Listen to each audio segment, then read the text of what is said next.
অভিষেক বন্দ্যোপাধ্যায়কে মমতা বন্দ্যোপাধ্যায় তার উত্তরসূরি হিসাবে তুলে এনেছেন।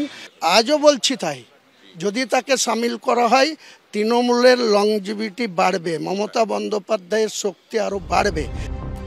সোমবার তৃণমূলের জাতীয় কর্মসমিতির বৈঠকে দলের প্রত্যেকটি পর্যায়ে দীর্ঘদিনের অনুগামী আস্থাভাজন প্রবীণ নেতাদের গুরুত্ব আরও বাড়িয়েছেন মমতা বন্দ্যোপাধ্যায়। তৃণমূল বিধায়ক হুমায়ুন কবিরের মতো কেউ কেউ যখন অভিষেক বন্দ্যোপাধ্যায়কে প্রশাসনে অন্তর্ভুক্ত করার দাবি তুলেছিলেন, তখন জাতীয় কর্মসমিতির বৈঠকে তাকে দিল্লি নিয়ে বলার দায়িত্ব দিয়েছেন তৃণমূল নেত্রী।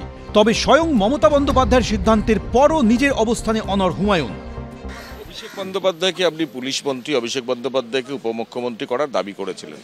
কালকের বৈঠকের পর এই দাবি কি সরে আসছেন আপনি, না কি থাকছে? আমি আমার স্ট্যান্ড ক্লিয়ার।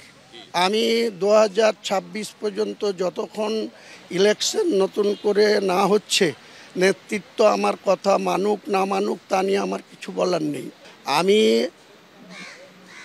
অভিষেক বন্দ্যোপাধ্যায়ের যে যোগ্যতা, অভিষেক বন্দ্যোপাধ্যায়কে মমতা বন্দ্যোপাধ্যায় তার উত্তরসূরি হিসাবে তুলে এনেছেন। কুচবিহার থেকে যখন জনজোয়ার কর্মসূচি করলো তখন থেকে তার যে চলাফেরা, তাতে আমার মনে হয়েছে সে রাজনীতিতে অনেক গ্রহণযোগ্যতা তার আছে এবং প্রশাসন চালানোর মতোও তার অনেক ট্যালেন্ট আছে। অভিষেক বন্দ্যোপাধ্যায়ের হয়ে সওয়াল করতে গিয়ে দলের একাংশের বিরুদ্ধেও হুঙ্কার ছেড়েছেন হুমায়ুন। যিনারা সব কিছু ঘিরে বসে আছে, কেউ 4টে দপ্তর, কেউ 3টে দপ্তর, কেউ মেয়র, কেউ আবার দপ্তর, এরা সবাই এত বড় শক্তিমান হয়ে গেছে মমতা বন্দ্যোপাধ্যায়কে একা, তা তাকে যদি ওর মধ্যে সামিল করা হয় অসুবিধাটা কোথায়? জাতীয় কর্মসমিতির বৈঠক হয়েছে, সেখানে দলীয় নেতৃত্ব যা সিদ্ধান্ত নিয়েছেন, যা কর্মসূচি নিয়েছেন সবাই দেখতে পাচ্ছেন।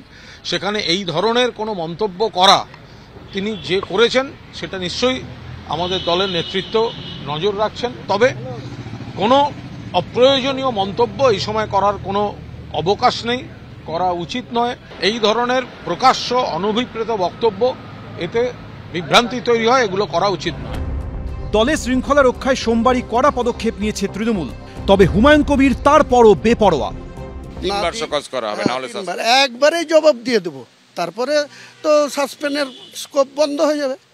আমাকে নোটিশ করুক না, তার তো কি পয়েন্টে আমাকে নোটিশ করবে, এর আগেও একবার করেছিল, তার জবাব দিয়েছিলাম।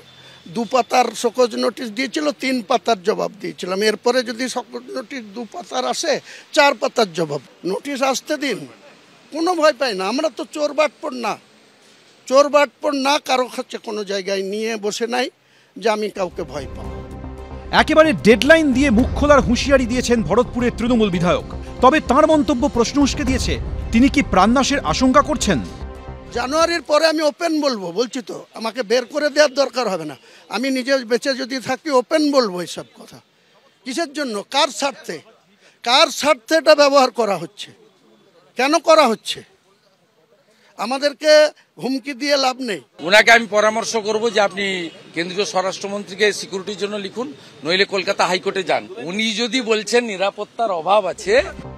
জাতীয় কর্মসমিতির বৈঠকের পরদিনও হুমায়ুন কবিরের মন্তব্য নিয়েই বিতর্ক তুঙ্গে।